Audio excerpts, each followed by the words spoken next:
Welcome to Captives Over Cocktails, the only place where we serve up complex funding strategies with a twist of lime and a splash of attitude. We're your hosts. I'm Lydia. And I'm Ashley. And we're here to break down the world of captives. No jargon, no fluff, just real talk about what's working, what's not, and what you actually need to know to win in this space. So think of this as your insider happy hour. Whether you're a seasoned broker, a captive curious advisor, or just here for the vibes, we've got something for you. So grab a drink, turn up the volume, and let's dive into the stories, strategies, and straight up truths that are reshaping the funding landscape. This is Captives Over Cocktails. Cheers. Hi, welcome to Captives Over Cocktails. I am Lydia, and today we have a very special guest, Mr. John Rutledge. John, welcome. Hey, Lydia. Thank you. It's great to be here. So John Rutledge is Marsh McLennan's Vice President of Captives and Alternative Funding Solutions. John, like myself, also a fellow St. Louisan, spends a majority of his time in market from coast to coast training benefit advisors on captives and alternative funding solutions for MMA. So I wanted to bring John on today to discuss this current state of captives and from his point of view, why he thinks there's going to be such a shift of employers starting to lean more heavily into the alternative funding and captive model. So, John, you bring such an interesting perspective to this conversation around medical stop-loss captives. I always say you've probably forgotten more than I have ever learned. And so with that, when we're looking at medical stop-loss captives to create that long-term stability, how are you seeing effective captives doing this? And why is this such a game changer for employers compared to traditional insurance models? Well, I think there are a few reasons that captives are really moving the market and being really appealing to employers. And one is, captives are a way for self-funded employers to get out of the traditional stop-loss market. And the reason that's even a factor is we're in a very volatile time when it comes to writing stop-loss and probably a hardening market. Some people would say we're in a hard market.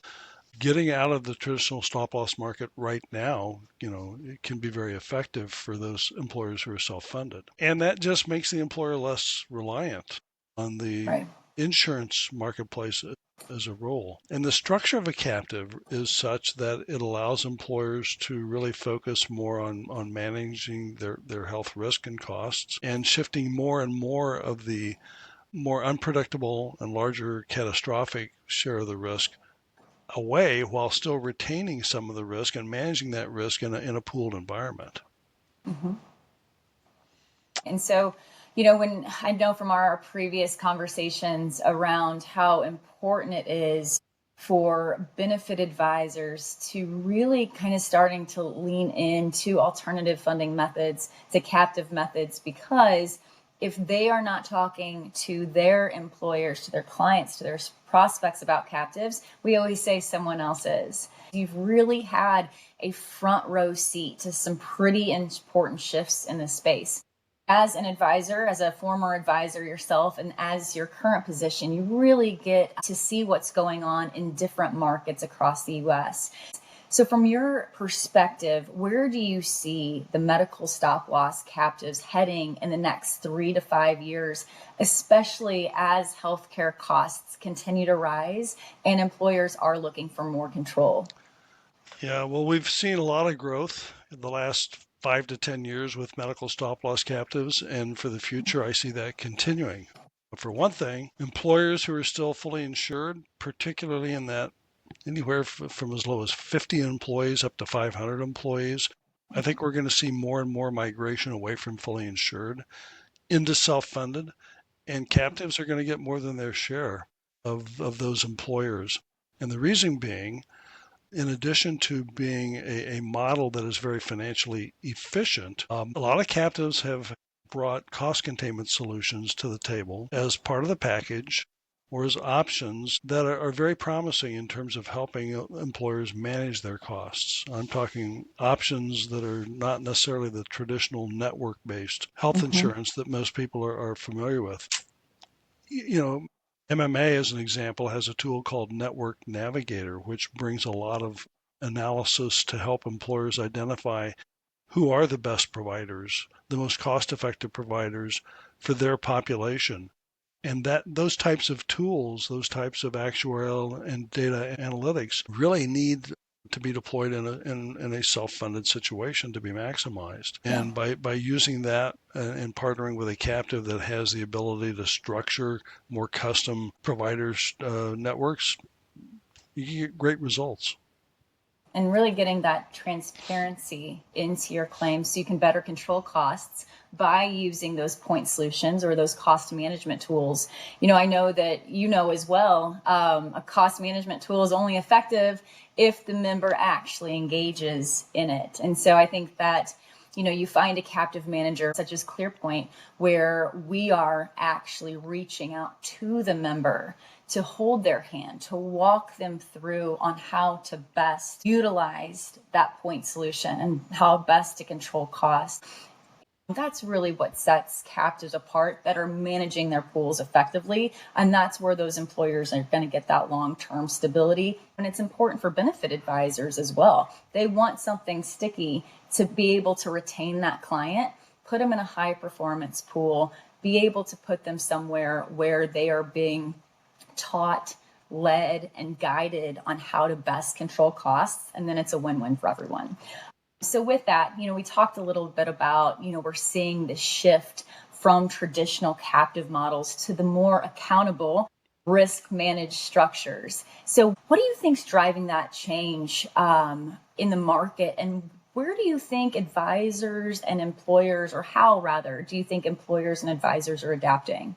Yeah, great questions, Lydia. There's no question that what's driving all of these different tracks that we're seeing is the rising cost of healthcare. Employers are just maxing out. They can no longer absorb the amount of the rate increase because their top line revenue is not growing as fast as the rate increases. They're only able to absorb a certain amount of a rate increase, and then they've got to pass the rest on to employees, either through contributions, deductibles, copays, higher cost to the employees. And I think employees are maxed out as well. And so what's happened is I think we've hit a point where employers are really grasping for answers. And self-funding does give the employer a lot more control over managing their costs. And I think it's also important for me to note that self-funding is not for every employer, and a captive is not for every employer.